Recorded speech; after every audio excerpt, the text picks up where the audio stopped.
Giêsu sung ca ông akip song pi ka bel muan vai ka song pi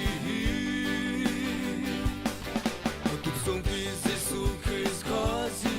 akip song pi Giêsu sung ca ông akip song pi ka kwa zo na nang na hi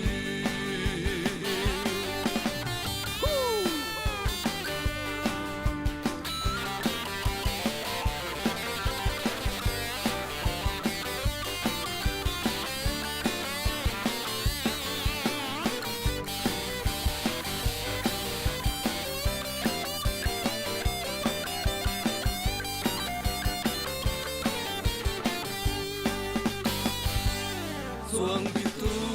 ilam te uiti gua pi hong no kha lao na tui wal pi te hong no kha ni ipuk ngei lo kisya ngei lo aki ton tu ako ton tu Giêsu song pi